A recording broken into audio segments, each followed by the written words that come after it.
तो गीत गोविंद पे चर्चा हो रही है, तो हम लोगों को एक बार गीत गोविंद गाना चाहिए। तो एक आध श्लोक सुन लें, इसके बाद हो सके तो साथ में गाएं।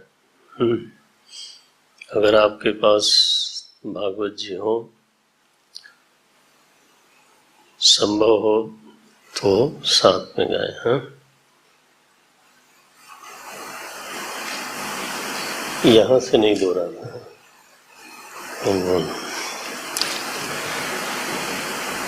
ये 31वां अध्याय है 10वें स्कंद का।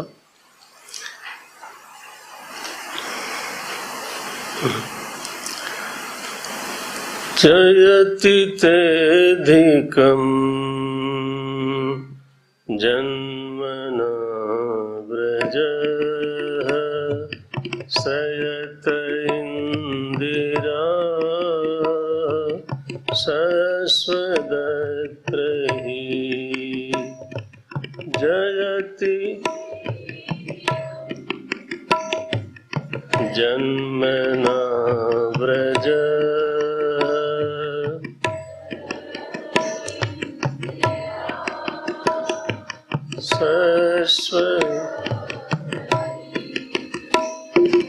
जयति तेऽधिकं जन्मना व्रजः सयत इंदिरा शश्वदत्रहि जयति तेऽधिकं व्रजः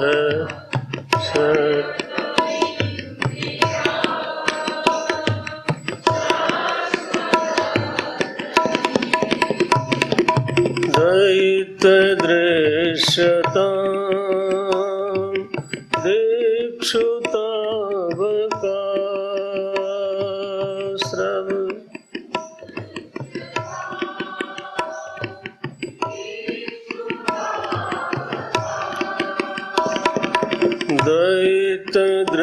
दयितदृश्यतां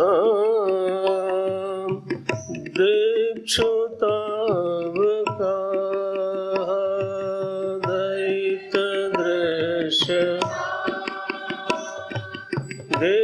दीक्षुताव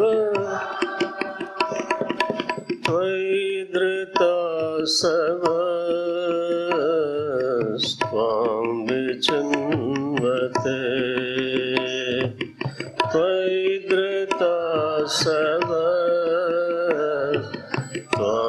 विचिन्वते शरदुदाशये साधुजात शरदुदाशये साधुजात सरसिजोदर श्रीमुषादृशा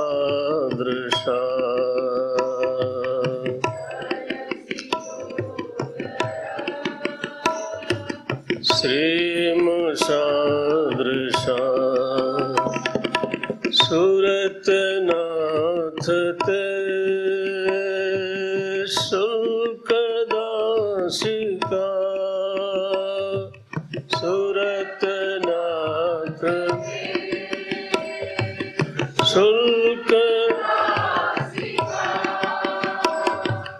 सुरतनाथ ते शुल्कदासिका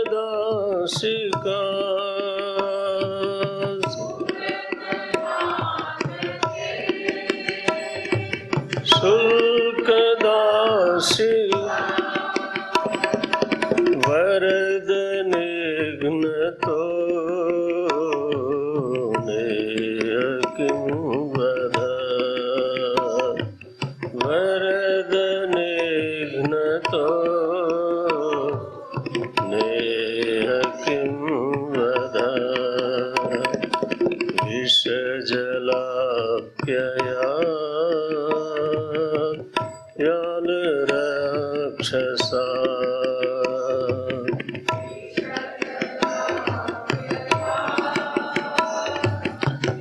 यान राक्षस वर्षमारुता वैद्युतानला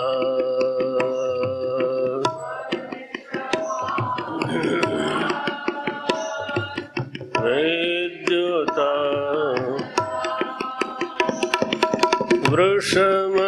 वृषमयात्मजा विश्वतो भयात् वृषमयात्म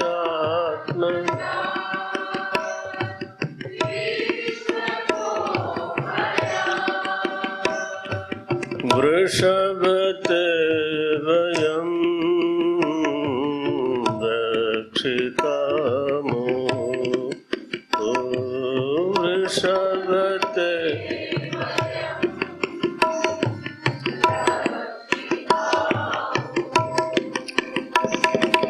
न खलु गोपिका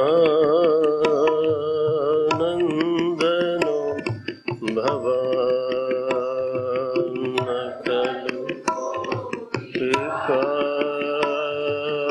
नन्दनो अखिल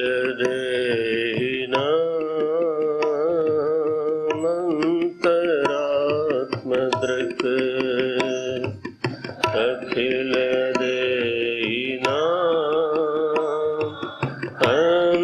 देहिनामन्तरात्म विखन साधितो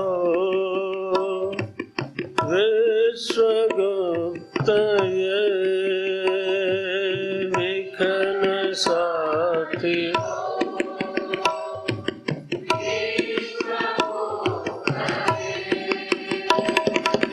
विखन साधितो विश्वगुप्तये विखन विश्व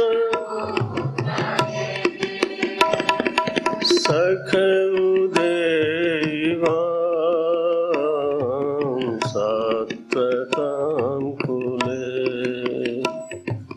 सखउदेवां।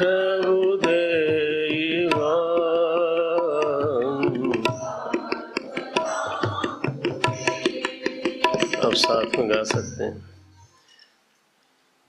प्रयास करो। हाँ, विरचिता भयं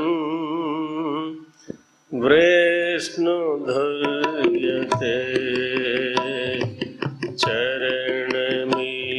चरणमीयुषां संसृतैर्भया करसरोरुहं कान्तकामदं करसरोरुहं कान्तकामदं शिरसि देहिना श्रीकरग्रहं व्रजजनार्तिहं वीरयोषिता निजजनस्मय ध्वंसनस्मित भज सखे भवत् किङ्करीस्मनो भज सखे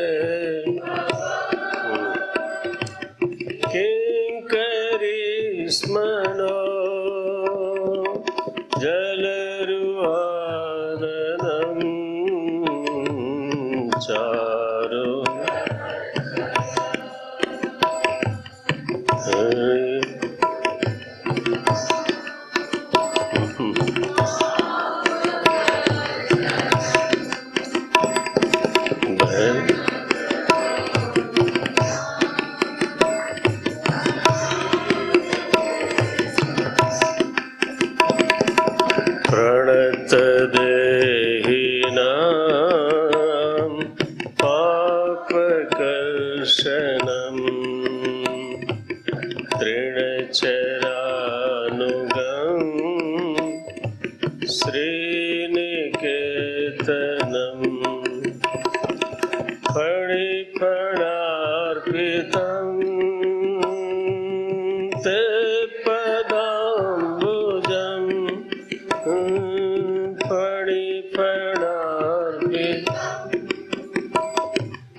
ते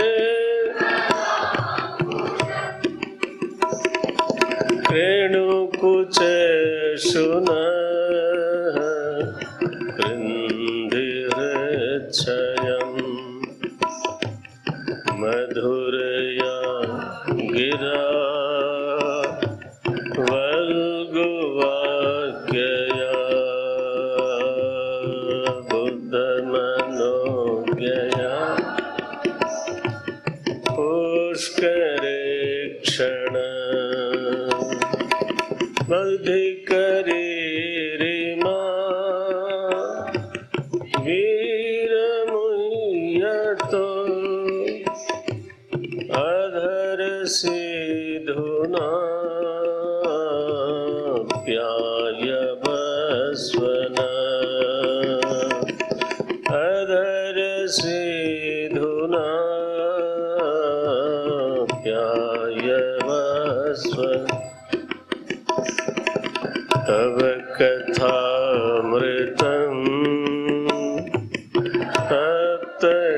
तप्तजीवनम् तव कथा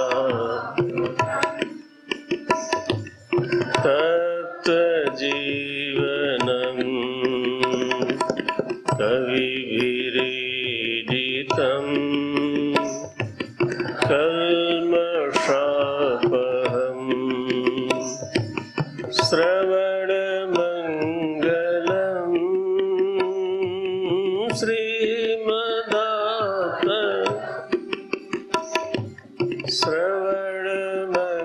श्रवणमङ्गलम् श्रीमदाततम् गृह्णन्ति ते भूरिदा जना प्रहसितं प्रिय प्रेम वीक्षणम् विहरणं च ते ध्यानमङ्गलम् रहसि संविदो या हृदय स्पृशा रहसि संविदो या हृदय स्पृशा कुहकनो मन क्षोभयन्ति चलसि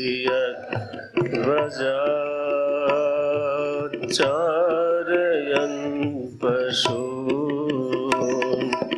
नलिन सुन्दरम् नाथ ते पदम्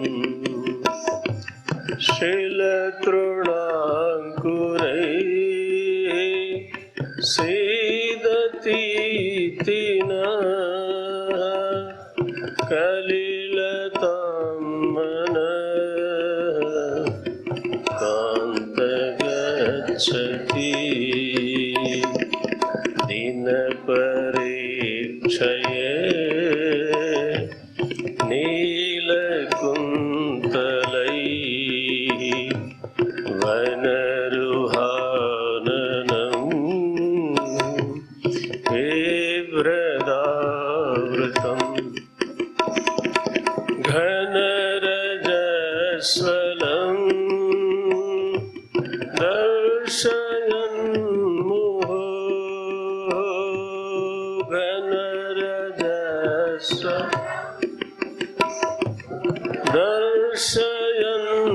दर्शयन्मुहुः मनसि नः स्मरम् वीरयच्च प्रणतकामदम् पद्मजार्चितम् धरणीमण्डलम् ध्येयमापदि चर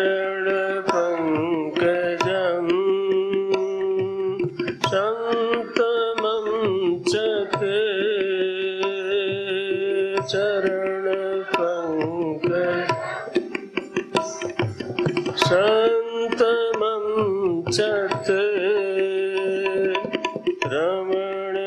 रमणीनस्तने स्वल्पयादिहन् सुरतवर्धनं शोकनाशनं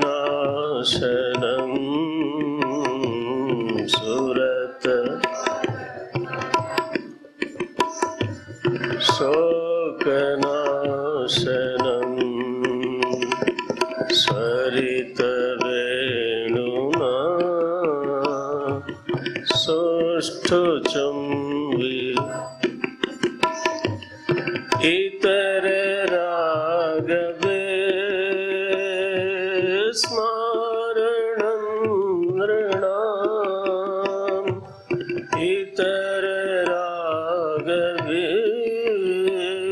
स्मरणं नृणाम् वितरवीरनः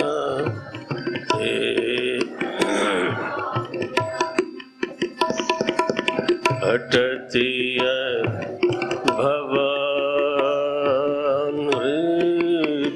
भवान्काननम् त्रुटिर्युगायते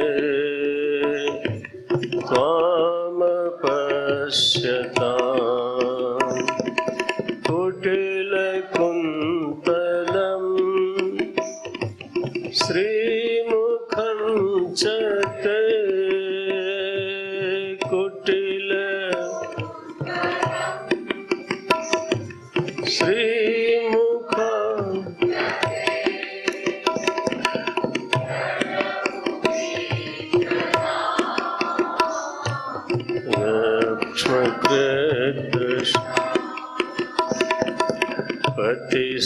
पतिसुतान्वय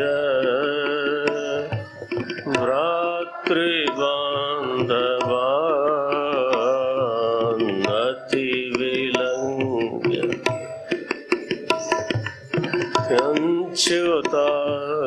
त्यञ्च्युतागताः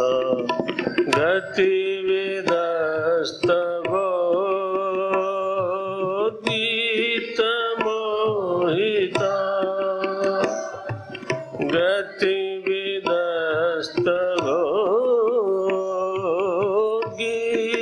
गतिविदस्तवोद्गीतमोहिता गीतवयोषिता कस्त्यजेन्निशि रहसि संविदम् प्रेच्छयोदयम् प्रसीता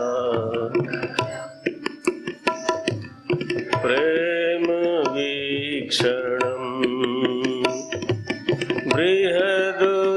बृहदुरहस्रियः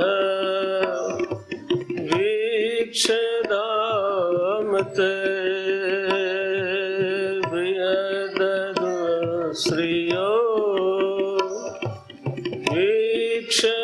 वीक्षदामते मुहूर्ते स्पृहा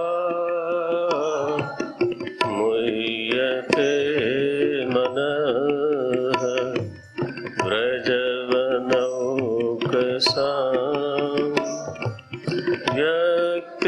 व्यक्तिरङ्गते वृजिनं प्रियलम् विश्वमङ्गलम् त्यजमनागच्छ नस्त्वत्स्पृहा त्यजमनागच्छ न त्वत्स्पृहात्मना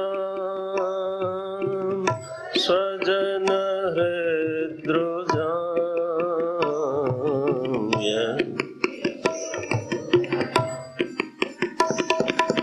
यत्ते सुजातचरणाम्बुरुहं स्तनेषु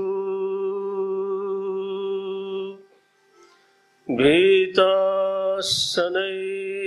प्रियदधीमहि कर्कशेषु तेनाटवीमटसि तद्व्यथते न किंस्वित् कूर्पादिभिर्भ्रमति धीर्भवदायुषाम् नः इति गोप्यः प्रगायन्त्यः प्रलपन्त्यश्च चित्रधा रुरुदुः सुस्वरं राजन् कृष्णदर्शनलालसा कृष्णदर्शनलालसा।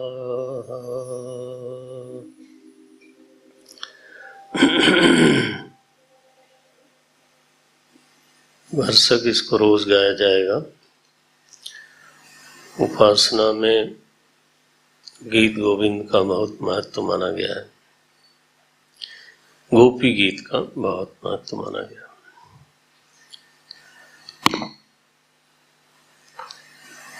ये महाराष्ट्र के प्रसंग में गोपी गीत का प्रकरण आया। पहले भगवान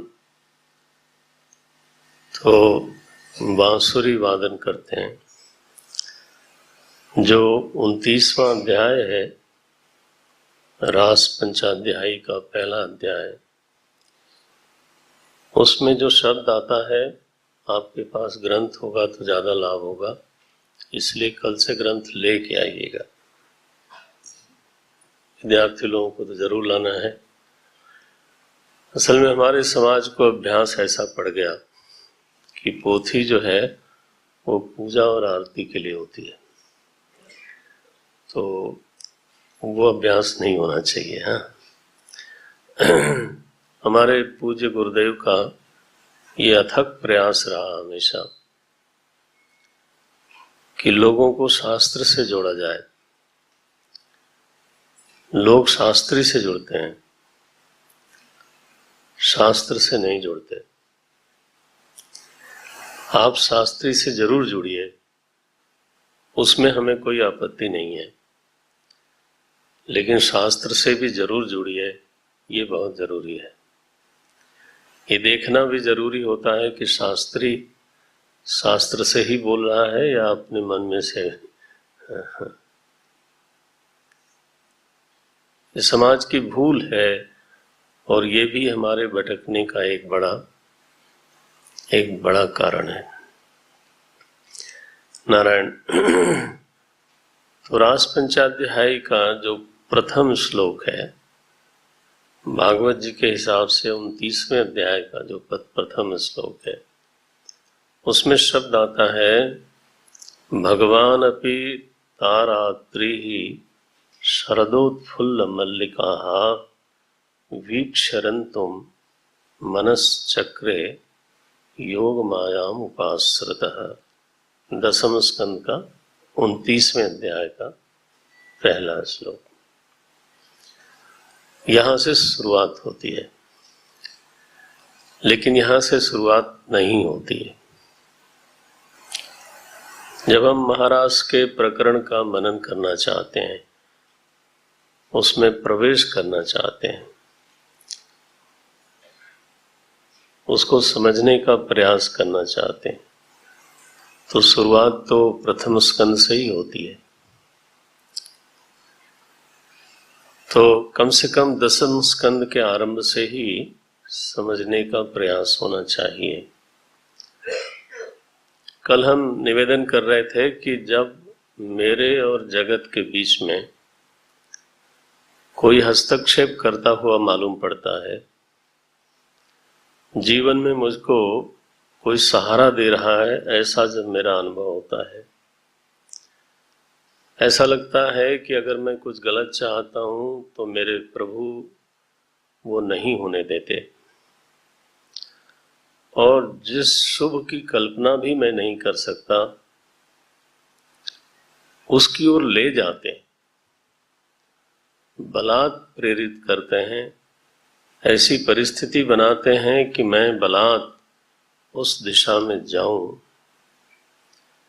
अपने जीवन की अनेक स्मृतियां हमसे लगी हुई हैं, आपसे भी लगी होंगी। जब हमें मालूम भी नहीं है कि मेरा भला किस बात में है, लेकिन भगवान इस तरह की परिस्थिति बनाते रहते हैं, ऐसी परिस्थिति बनाती रहते हैं कि जिसमें मेरा भला मेरे अधिकार के अनुसार, मेरी स्थिति के अनुसार मेरी परिस्थिति आती है।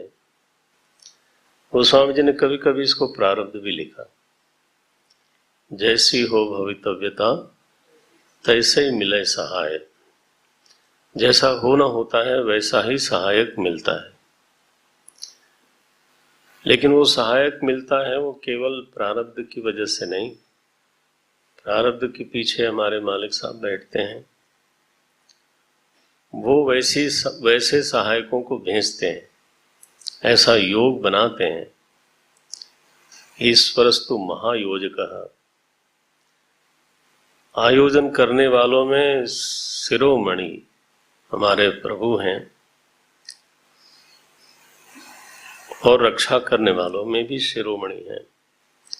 तो जब इस तरह का अनुभव लगातार अपने जीवन में आदमी करता है तो उसको ध्यान रहे, अनुभव तो सभी लोग करते हैं, लेकिन सभी लोग उसको याद नहीं रखते, कृतज्ञ नहीं होते। कृतज्ञ का मतलब है कृतम जानाति, जो मेरे साथ हुआ है उसको मैं याद रखूं, उसको जानूं, वो मेरे संज्ञान में बना रहना चाहिए, भूल न जाऊं। जो मेरे साथ हुआ है उसको जब मैं भूल जाता हूं तो उसको बोलते हैं कृतम हंति इति। कृतम हंति माने क्या होता है? कृतघ्न। ये हंति से घ्न बना है, ध्यान है। कृतम हंति, किए हुए को भूल जाना, किए हुए को मार देना, ये तो हमारे बस की बात नहीं है, सच्ची बात ही है। किए हुए को तो फिर भोगना पड़ता है, अवश्यमेव भोक्तव्यम, है ना। कृतम कर्म शुभाशुभम, ये किए हुए को भूलने वाली बात हो सकती है, मार नहीं सकते आप। तो किसी ने हमारे ऊपर उपकार किया है, उसको मार देने का मतलब क्या है? उसको भूल जाना, चित्त पटल से ओझल करना, इसको बोलते हैं कृतज्ञता। और सबसे ज्यादा कृतज्ञता हम लोगों की ईश्वर को लेकर के है। कितनी बातें हमारे जीवन में ऐसी आई होंगी जब सहायता वहां से मिली जहां से मुझे कोई उम्मीद नहीं थी। लोग बोलते हैं from the blue it came, blue माने आसमान से उतरी, फ्रॉम अननोन इट केम। तो जब उसको हम जानते हैं, उसको याद रखते हैं, उसको एक बार दोहरा लेते हैं, तो फिर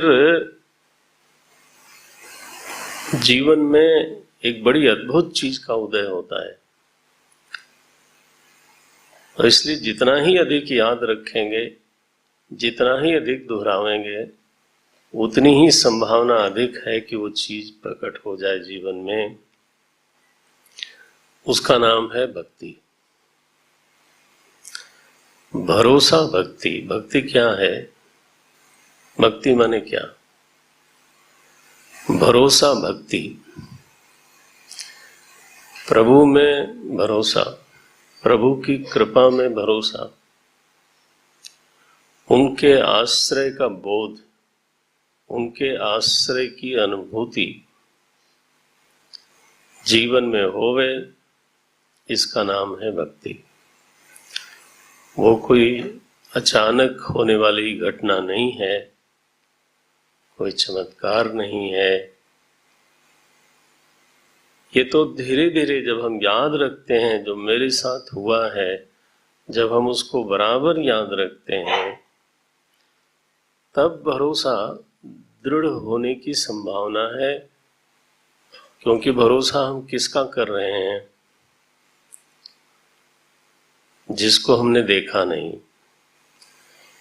ईश्वर में विश्वास में सबसे कठिन बात यही है,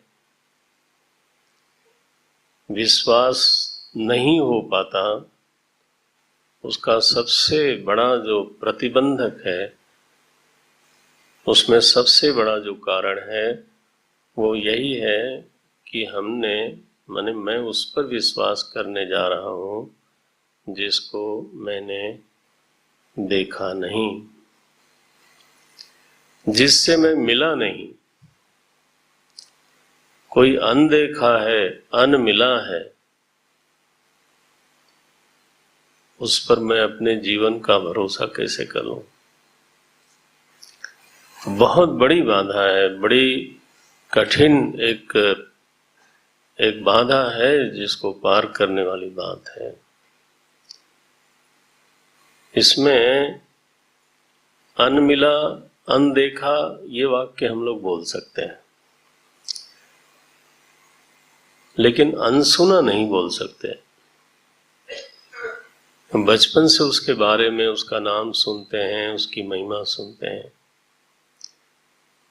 तो ईश्वर अनमिला जरूर है, अनदेखा भी होगा, लेकिन अनसुना नहीं है। सुना तो बहुत है।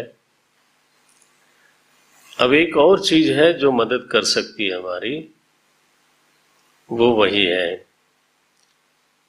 जो अनुभूति हुई जीवन में, है ना, उसको याद रखना। वो कब मदद किया उसने? जब मेरे जीवन में और कोई मददगार नहीं था, जब मुझे नहीं लगता था कि यहाँ पे कहीं से मदद आ सकती है, तब मुझे मदद मिली, सहारा मिला, दिशा मिली, साहस मिला। वो जो क्षण हैं जो जीवन में बार बार उतरते रहते हैं, उनको याद रखना। कहाँ से मिला, ये कहाँ से आया? जब हम उनको याद करते हैं तो फिर धीरे धीरे लगता है कि नहीं नहीं, एक मेरा कोई अविज्ञात सखा जरूर है। भागवत आप लोगों ने कई बार सुना होगा। चतुर्थ स्कंद में पुरंजनोपाख्यान है। पुरंजनोपाख्यान में पुरंजन का एक मित्र है, उस मित्र का नाम है अविज्ञात। क्या बढ़िया नाम दिया है। मित्र है, पक्का है, साथ साथ चलता है, लेकिन मालूम नहीं पड़ता। अविज्ञात सखा है। वो केवल पुरंजन का नहीं है, वो हमारा भी है, आपका भी है। श्रुति बोलती है, उपनिषद बोलता है, घड़ी की ओर भी देखना है। द्वा सुपर्णा सयुजा सखाया। श्रुति ने ही कहा कि तुम दोनों मित्र हो, भाई भाई हो, ऐसा भी नहीं कहा। थोड़ा ईको लगा, अगर मालूम हो तो।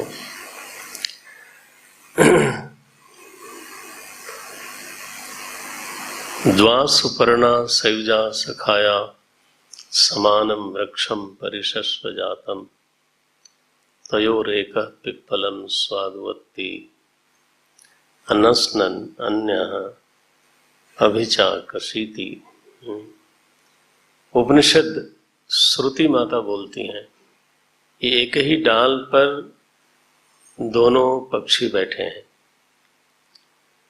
जीव और जीव का मालिक ईश्वर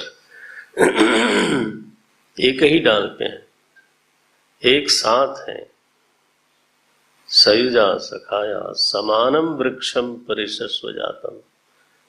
एक ही वृक्ष पे बैठे हैं नारायण, यही वृक्ष है, इस पे दोनों बैठे हैं, लेकिन हम जानते नहीं क्या किया जाए। वो तो कृपा करता रहता है लेकिन हम नोटिस नहीं लेते, और बहादुरी ये करते हैं कि बोलते हैं बाई चांस ऐसा हो गया, इंसिडेंटली ऐसा हो गया, संयोग से ऐसा हो गया। अब ये तो मैंने अपने पाँव में कुल्हाड़ी मारने वाली बात है। जब हम बाई चांस और इंसिडेंट और संयोग ये शब्द बोलते हैं तो ये सब अपने पाँव में कुल्हाड़ी। आपको क्यों तकलीफ होती है? आप ये क्यों नहीं बोलते कि प्रभु की कृपा से ये काम हो गया? और बोलते समय गंभीरता से क्यों नहीं बोलते? इतने हल्के से क्यों लेते हो? तो प्रभु असल में तो ऐसा लगता है जीवन को देखने से कि प्रभु जीव का उपकार करने के लिए, जीव में विश्वास भरने के लिए, जीव का भरोसा बढ़ाने के लिए लीला करते हैं। अपनी ओर से लीला करते हैं। लगता है कि भगवान हमारी ओर से उदासीन नहीं है। ये नहीं लगता है कि भगवान ने ऐसा ठान रखा है कि तुम्हारी गरज हो तो भक्ति करो, मुझसे क्या मतलब। ऐसा नहीं है। हमारी तो कोई सामर्थ्य ही नहीं है। वो तो बार बार ऐसे लीला करते हैं कि हमारा भरोसा बढ़ जाए। गीत गोविंद का जो तीसरा श्लोक है ना, वो गोपियों के इस चरित्र का, अथवा कि ये जो हमने प्रसंग उठाया है उसकी पुष्टि का श्लोक है। अगर आपके पास हो तो देखें। हम भी आपके साथ समझने का प्रयास कर रहे हैं इस गोविंद को। हाँ, तो आप बहाना हो, असली लाभार्थी तो मैं ही हूं, पक्का है। आप अगर लेना चाहो ले लो। ये तीसरा श्लोक क्या है? गोपियां याद करती हैं कि मेरे साथ क्या क्या हुआ है। ये गोपी का व्यक्तित्व है, चरित्र है। हम गोपियों से एक रूप अगर होना है हमको, तो हमें भी याद रखना चाहिए। क्या बोलती हैं वो? ये तीसरा श्लोक है, यहीं से आरंभ होता है। आप पहले श्लोक पे ये मत समझना कि मैं छोड़ दूंगा, लेकिन आरंभ यहां से होता है। क्या बोलती हैं? वृषमयात्म विष जलाप्ययात मिला व्याल राक्षसात वर्ष मारुतात वैद्युतानलात वृषमयात्मजात विश्वतो भयात ऋषवते वयम रक्षिता मुहुः। वयम मुहुः रक्षिता, ये उनको याद है। और हम में से किसी को याद हो तो उसकी भक्ति बढ़ेगी, इसमें कोई संदेह नहीं। तुलसी बाबा बोलते हैं, बिन विश्वास भगति नहीं। भक्ति में हेतु, भक्ति कई तरह की होती है, लेकिन जो भक्ति का आरंभ है, जिसको हम लोग शुरू में भक्ति समझ सकते हैं, उस भक्ति में हेतु विश्वास है, ज्ञान नहीं। जरा साफ करने के लिए बोल दिया, ज्ञान नहीं। ये शर्त मत लगाना कि मैं पहले ईश्वर को जान लूंगा तब भक्ति करूंगा। तब तो नमस्ते, लंबी दंडवत करी और हम चले। आपको तो हो चुकी फिर। गोस्वामी तुलसीदास जी ने कहा, अनुराग का हेतु ज्ञान है।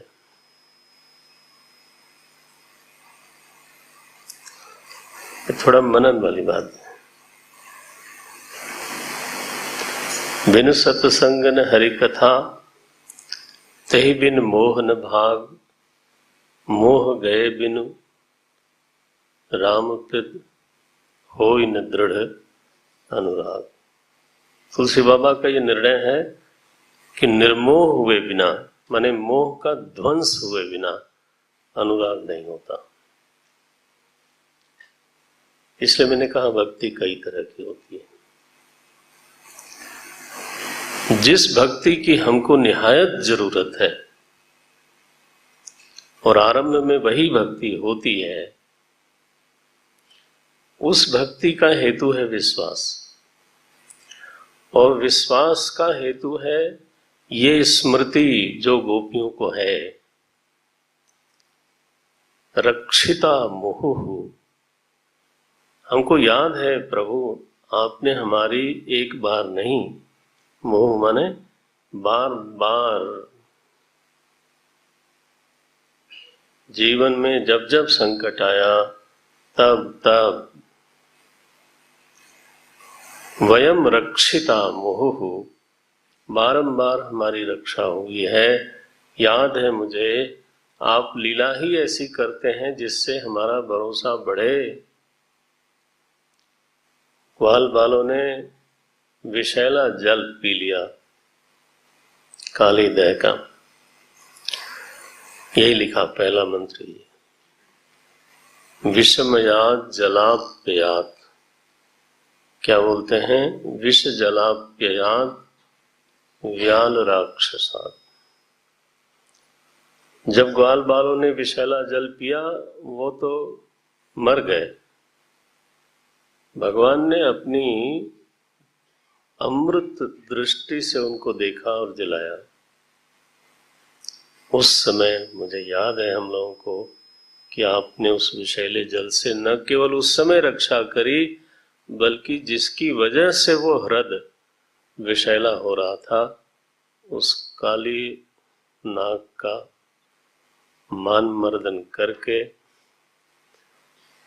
उसको भगाया वहां से, जिससे हमेशा हमेशा के लिए व्रजवासियों को वो कष्ट न मिले, दूर हो गया वो।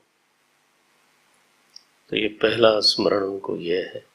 आपको क्या स्मरण है मालूम नहीं।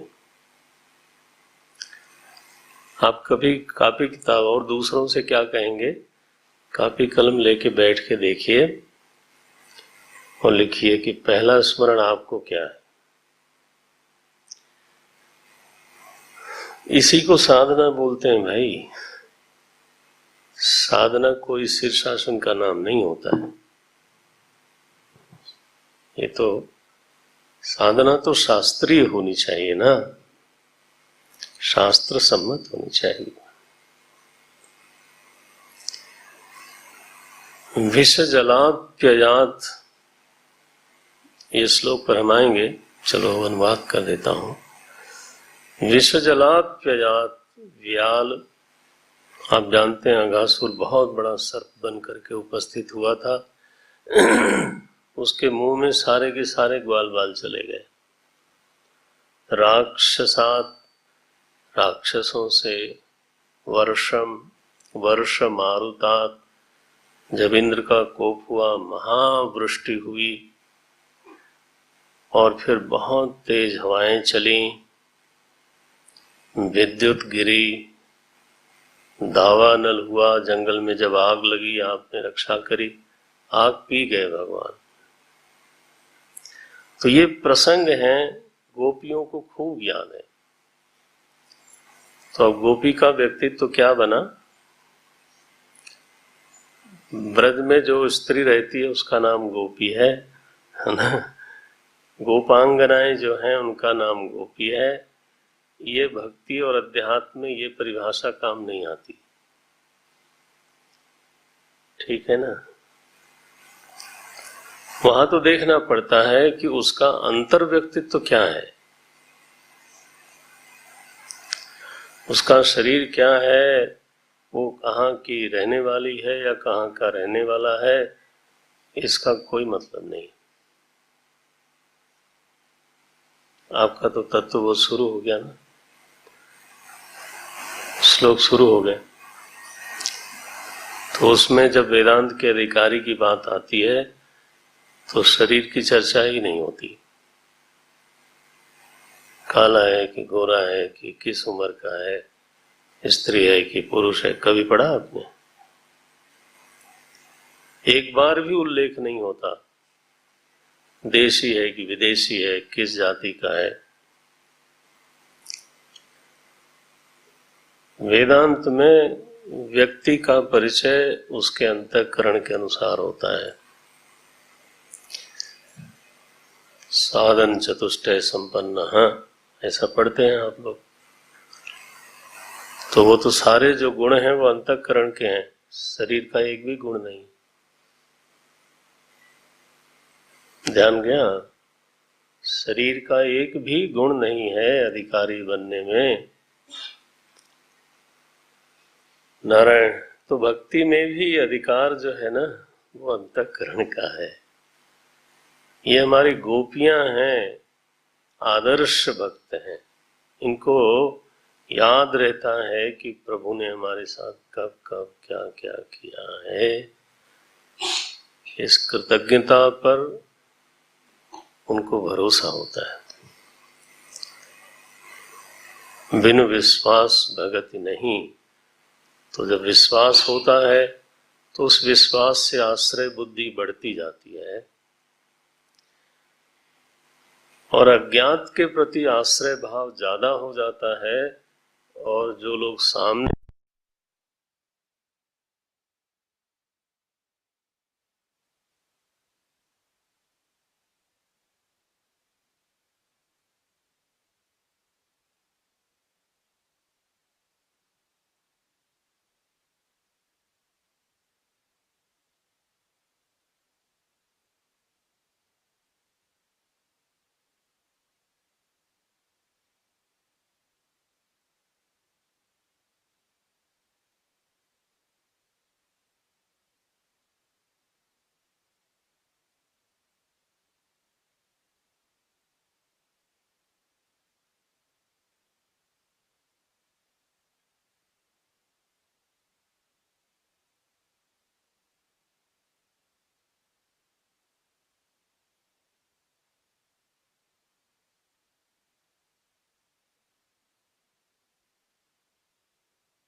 तो हमें ये पता लगता है, हरिओम, कि कितने लोग मोबाइल लेके बैठे हैं। एक कक्षा में मोबाइल लेके बैठने की क्या जरूरत है? अब इस समय आपको अगर फोन भी आ गया तो लोग डिस्टर्ब ही होंगे, कोई काम थोड़ा होना है। और अब तो हर जगह चुनाव हो गया, मंत्रिमंडल भी बन गया, तो आपको कोई मंत्री बनने के लिए बुलाने के लिए फोन तो नहीं आएगा। तो हो सके तो कक्षा में इसका कोई उपयोग नहीं है। हाँ, इसलिए इसको कक्षा के समय तो छोड़ के ही आया करिए। मशीन आपके लिए बनी है, आप मशीन के लिए नहीं बने हो। वो हमारे पास भी है, लेकिन सपोज मैं यहाँ ला के रखूं और प्रवचन करते हुए बीच बीच में मैं सुनूं, तो आपको कैसा लगेगा? बोले कैसा साधु है, प्रवचन में मोबाइल से बात करता है। तो आपको बुरा लगेगा, आप तो हमें माने क्या बोले, डिस्कार्ड कर दोगे। तो फिर हमको क्या अच्छा लगता है? हमको भी बुरा ही लगता है, लेकिन मैं क्या करूं, आपको डिस्कार्ड कैसे करूं? बहुसंख्यक जमाना है, आप मेजॉरिटी में हो तो लाओ, मैंने कृष्ण प्रेमानंद के लिए भी बोल दिए, उनका भी काम ठीक है। मोबाइल लेके आने की जरूरत कोई जरूरत नहीं। अच्छा भाई, आश्रय बहुत इतना होता है, हो सकता है कि जाने हुए में विश्वास न हो, उस अनजाने में ज्यादा विश्वास हो।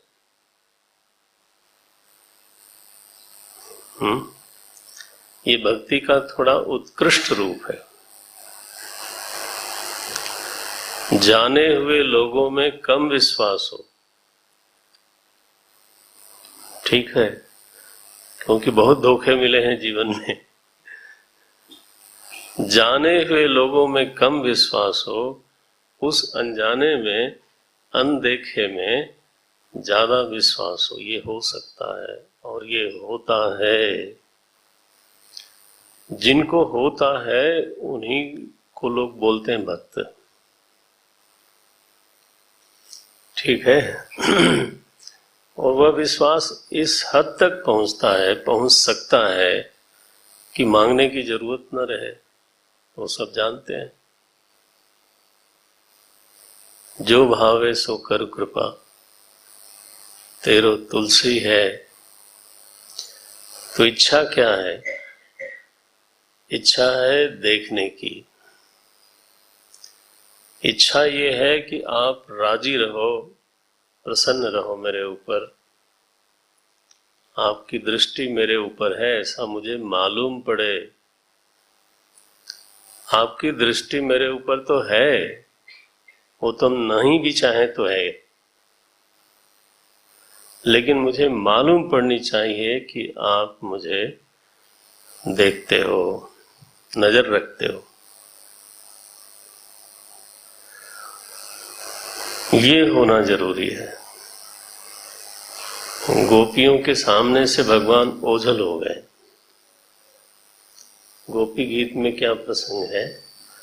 गोपियों के सामने से भगवान ओझल हो गए और ये एहसास उनको बहुत कष्ट देता है।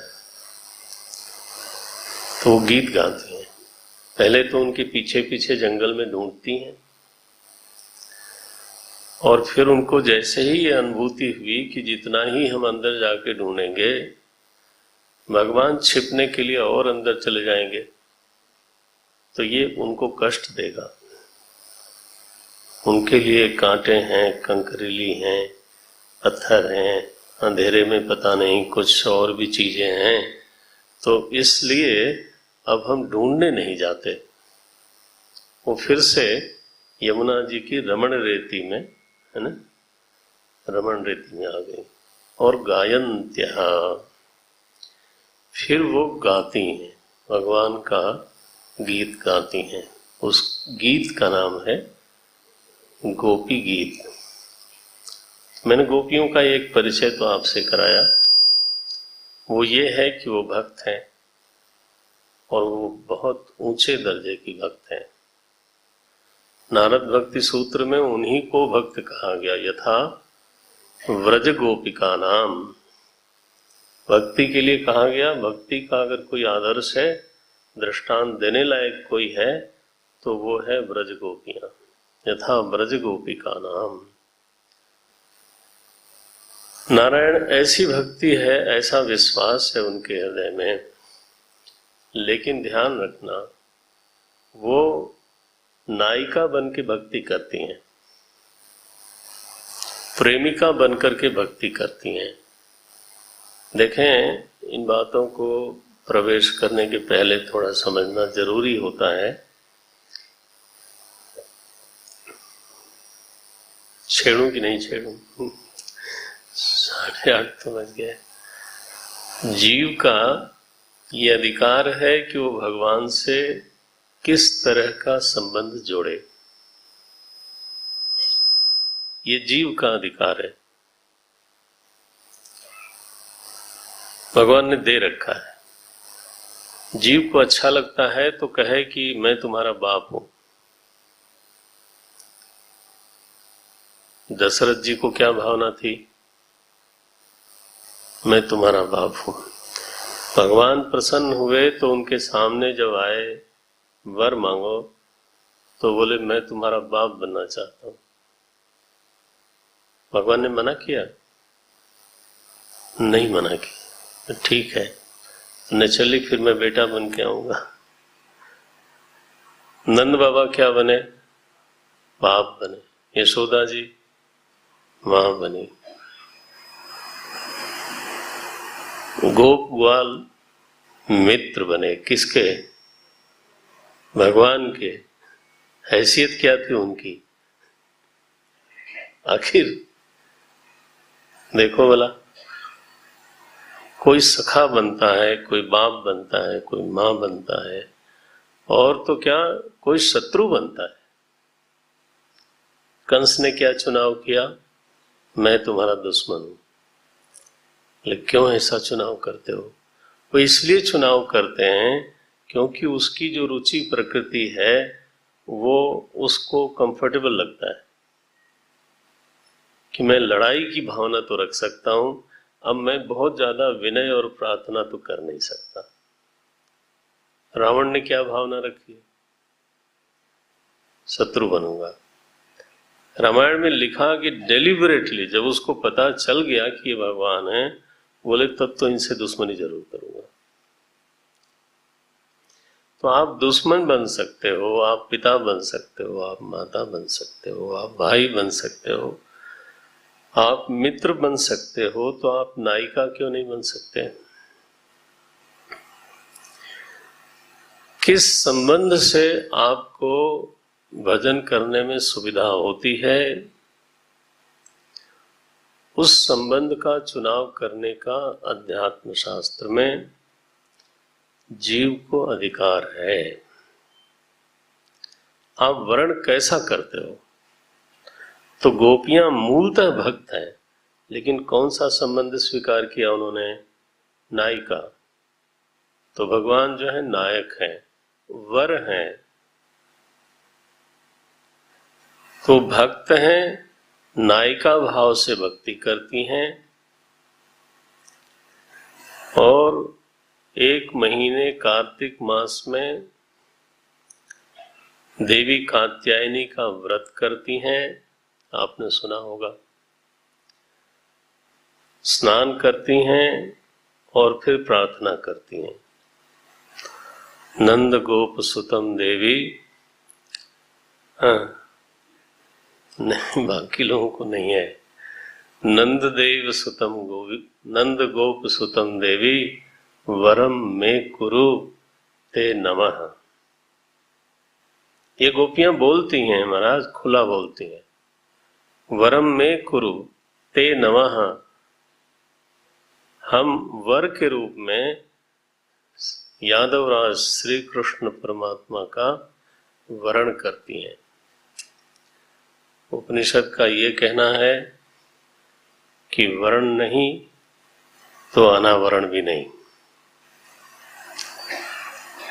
यमे वैश्ववृणते तेन लभ्या, कठोपनिषद में ये प्रकरण आया। जो उस प्रभु का वर्ण करता है, फिर प्रभु उसके सामने अनावरण करते हैं। भागवत में चीरहरण की लीला यही है। बहुत लोगों को चीरहरण की लीला पर आपत्ति है। चीर माने क्या? इस देह की लोक लज्जा को ढकने वाला जो है कपड़ा, उसको बोलते हैं चीर। ठीक है ना? अच्छा है। जीव का वस्त्र क्या है? ये तो शरीर का वस्त्र हो गया ना, जो हम लोग पहन के बैठे हैं। जीव ने कौन सा कपड़ा पहन रखा है?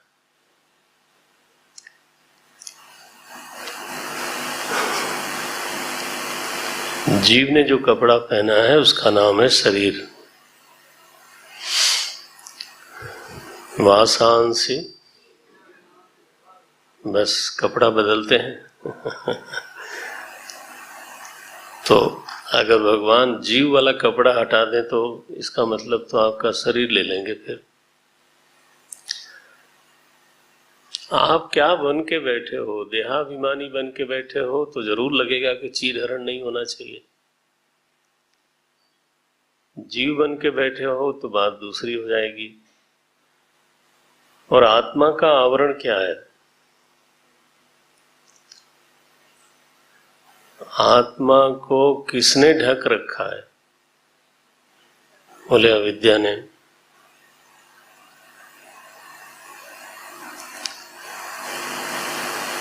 अब असली चीर हरण तो वही है, और तो जितनी जल्दी हो सके हर ले भगवान। कठोपनिषद जब आएगा तब आपको रहस्य मालूम होगा। यमे वैश वृणुते तेन लभ्यः तस्यैष आत्मा विवृणुते तनुम स्वाम। जो इनका वर्ण करता है, नंद गोप सुतम देवी वरम में कुरु, जो इनका वर्ण करता है सर्वतो भाव से, और वो भी कोई 10-20 चीजों का वर्ण नहीं करता, जब केवल एक वर्ण होता है नारायण, तब अनावरण की बात हो सकती है। जब अनावरण हुआ तो रमण की बात हो सकती है, उसको रास बोलते हैं। तो गोपियां भक्त हैं और उन्होंने प्रभु का ही वरण किया है, ये दूसरा परिचय है गोपियों का। अब अपना देख लो, आप कहीं उनके साथ मिलते हो कि नहीं मिलते हो? आप भी कहीं गोपी जाति में आते हो कि नहीं? आसान नहीं है, अतिशय दुर्लभ है। आश्रय बोध है, वरण है।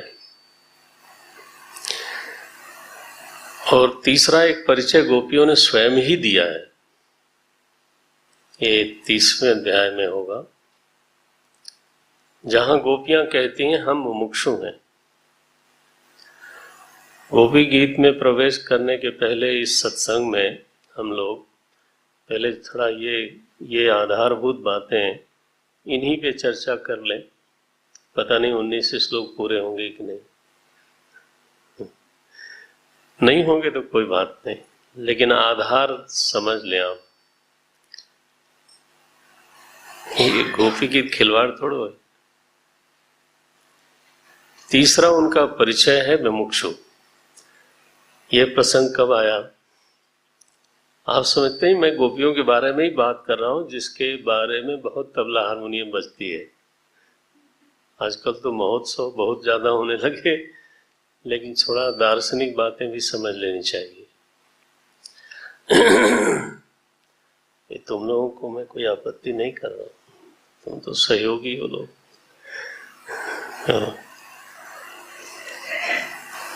ये हुआ कि भगवान ने बुलाया। क्यों बुलाया? गोपियों को क्यों बुलाया?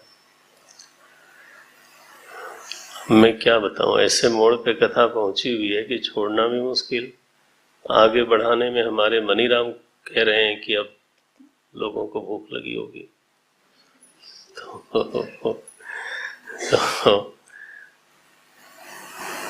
भगवान ने इसलिए बुलाया क्योंकि उन्होंने वरण किया था।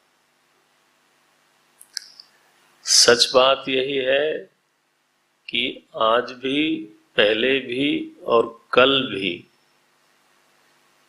अगर कोई साधना की दिशा में आगे बढ़ेगा तो बुलाने वाले भगवान ही होंगे। बांसुरी वही बजाते हैं, खींच होती है। पंजाबी में जब मैं पंजाब में जाता हूं तो लोग बोलते हैं स्वामी जी अंदर से खींच होती है, कोई खींचता है, भीतर रस ज्यादा मिलता है, बाहर रस मालूम नहीं पड़ता।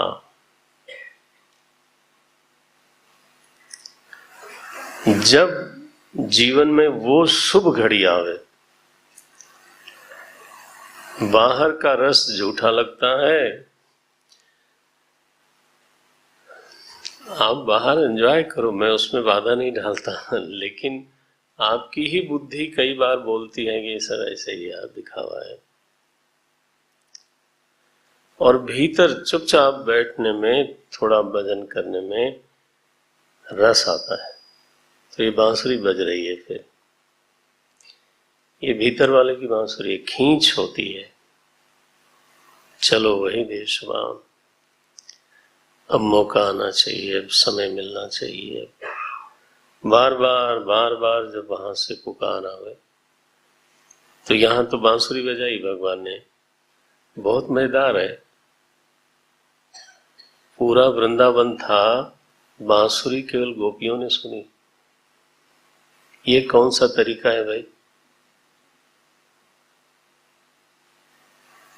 मैंने बाकी लोगों ने क्यों नहीं सुना, और बाकी लोग दौड़े हुए क्यों नहीं आए? सब लोग नहीं आते, जिसको बुलाया जाता है वही आता है। और किसको बुलाया जाता है हम आप समझ लो, जो भक्त हो, जिसने वरण किया हो, जिसका अनावरण होना है, हो गया है, अब रमण बाकी है। ब्रह्मनिष्ठ उपनिषद में कहा, आत्मक्रीडः आत्मरति ही क्रियावान एष ब्रह्म विदाम वरिष्ठः। वेद में ये कहा गया। जो रमण नहीं हुआ तब तक बात पूरी नहीं हुई। तो ये दशा है, भगवान ने बुलाया और ये लोग दौड़ी भागती गईं। गोपियां अनेक है, हजारों होंगी, लेकिन डेस्टिनेशन सबका एक ही है। अलग अलग जगह से दौड़ी, किसी को बताए बिना दौड़ी, लेकिन दौड़ी कहां? कृष्ण की तरफ ही सारी जा रही हैं। अब जब वहां गई, आधी रात का समय है, और तब नारायण भगवान बोलते हैं, अरे गोपियां स्वागत है तुम लोगों का, कहां से आ गई तुम लोग? आधी रात को स्त्रियों को घर के बाहर नहीं निकलना चाहिए। और जो महाराज बिल्कुल पंडित शिरोमणि होकर के भगवान ने उपदेश देना शुरू किया, ओहो बहुत लंबा उपदेश किया, गोपियां सुनती रही। बोले ये क्या हो गया इनको, इन्होंने बुलाया, और अब जो है ये कमाल है। ये 29वें अध्याय के 18वें श्लोक में आता है, स्वागतम वो महाभागा, हे भाग्यशाली गोपियों, आपका स्वागत है, लेकिन आपको बिल्कुल रात को नहीं निकलना चाहिए। न तथा सन्निकर्षेण प्रतियात ततो गृहान। 27वें श्लोक में बोलते हैं, प्रतियात, जल्दी जल्दी अपने घर जाओ। तुम लोगों के लिए ये धर्म के अनुसार सही नहीं है। गोपियों ने कहा, अरे ये तो गड़बड़ कर रहे हैं महाराज। क्या है? ये भगवान की परीक्षा है हर मुमुक्षु के लिए। परीक्षा क्या है?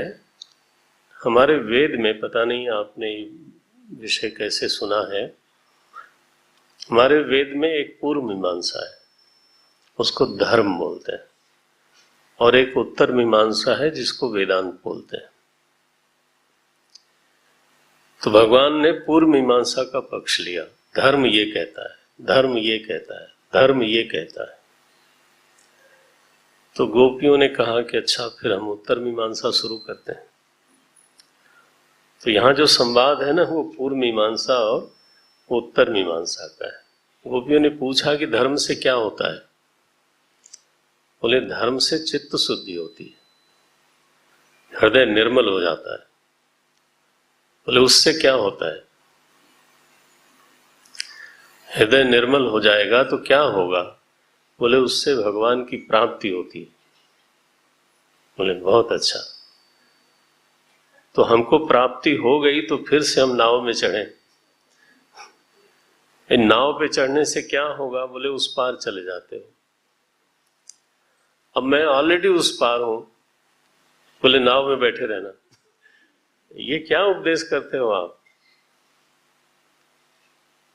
अध्यात्म शास्त्र में ये बड़ी अनोखी बात है कि एक बिंदु यात्रा में ऐसा भी आता है जब धर्म का भी त्याग किया जाता है।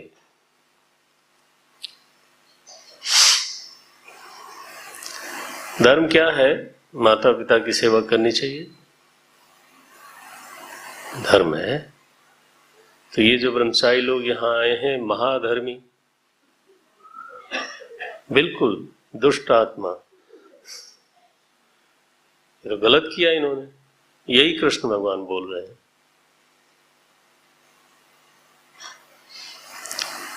यही बोल रहे हैं। बोले आपको ऐसा करना चाहिए, ऐसा करना चाहिए, ऐसा करना चाहिए, आप भगोड़े हो, पलायनवादी हो, और पता नहीं जो भी अच्छा सब बोला जाता है। आपका ये धर्म नहीं है। ग्वालियर में रहना चाहिए आपको। ग्वालियर वाले समझते हैं, उनको भी कुछ लोगों ने कहा होगा यहीं रहना चाहिए, क्या धर्मी होकर के जा रहा है, पगला गया है साधुओं के साथ रह के। पहले तो ठीक ठाक था, जब से साधु मिले हैं तब से ये खराब हो गया। ये सब होता है। ये गोपियों को कहा कृष्ण भगवान ने, और गोपियों ने उसका भरपूर जवाब दिया। और बाद में वो श्लोक मैं आपको दिखा देता हूं, पहले गोपी से मिल लो आप, क्या बोलते हैं। 31वां श्लोक है, गोप्य ऊचुः मयिवं विभोर्हसि भवान् गदितुं नृशंसम् संत्यज्य सर्वविषयांस्तव पादमूलम्। आप देख रहे हो गोपियां क्या कह रही हैं? संत्यज्य सर्व विषयान तव पाद मूलम। ये गोपी हैं, सारे विषय का सम्यक त्याग करके हम आए हैं। क्या मतलब? विरक्त हैं। ये पढ़ा होगा लोगों ने ना, यहाँ मुत्रार्थ फल भोग में, वहां पढ़ा है, यहाँ देखो। गोपी को केवल स्त्री शरीरधारी मत मान लेना, वो उसका परिचय नहीं है। संत्यज्य सर्व विषयान तव पाद मूलम। हम ऐसे भक्त हैं, क्या अपना नाम रखती हैं? भक्ता। भजस्व। वैसे तो हम जानते हैं आप दुर्वग्रह हो। दुर्वग्रह माने बहुत जिद्दी हो, बस में नहीं आते, हमारे कहने से नहीं मानोगे। लेकिन हमारी प्रार्थना है कि आप धर्म आदि का बहाना बना के हमारा त्याग मत करो। देवो यथादि पुरुषः भजते भजते मुमुक्षून्। ये देवियां हैं। तो आप समझते हो, वो उन्होंने विश्वास किया है, वो कृतज्ञ हैं, वो भक्त हैं, उन्होंने वर्ण किया है, उनका अनावरण हुआ है, विरक्त हैं, और अंत में कहा मुमुक्षु है। ऐसी हैं गोपियां। अब रमण के लिए भगवान ने बुलाया तो परीक्षा ली कि अभी तुम पूर्व मीमांसा में रहना चाहती हो, हाँ, या उत्तर मीमांसा में आना चाहते हो। पूर्व मीमांसा का अतिक्रमण हो गया कि नहीं हुआ? अगर नहीं हुआ है तो अभी उधर रहो, और जब उनका उत्तर हो गया कि नहीं, धर्म का जो परम उद्देश्य है वो हमें प्राप्त हो गया है, फिर से वहीं पे जाकर के रहने का क्या मतलब है, तब भगवान रास करते हैं। मिलन हुआ, संयोग हुआ, और फिर महाराज उस संयोग में, रमण में, अभिमान इतनी जल्दी मरता नहीं। तो अभिमान आया, सारी गोपियों को आया। मेरे जैसा कोई नहीं। विरक्त हैं महाराज, भक्त हैं, सब होने पर भी जब रमण प्राप्त हुआ तो थोड़ा अभिमान आया, और अभिमान पे भगवान लुप्त होते हैं। कबीर ने लिखा, जब मैं था तब हरि नहीं, अब हरि है तो मैं नहीं। ये दोनों नहीं चल सकते। प्रेम गली अति सांकरी, जामे दुई न समाए। तो जैसे ही इनका व्यक्तित्व प्रकट हुआ कि हम भी कुछ हैं, भगवान का लोप हो गया। अब इनको विरह हुआ। उस विरह में गोपी गीत आरंभ होता है। तो कल से हम पहला श्लोक देखेंगे, आज पूरा करते हैं। ध्यान रखना, गोपी का परिचय क्या है। भागवत जी के प्रकाश में गोपी क्या चीज है। ओम ओम पूर्णमदः पूर्णमिदं पूर्णात् पूर्णमुदच्यते पूर्णस्य पूर्णमादाय पूर्णमेवावशिष्यते। ओम शांति शांति शांति। हरि ओम श्री गुरुभ्यो नमः। हरि ओम।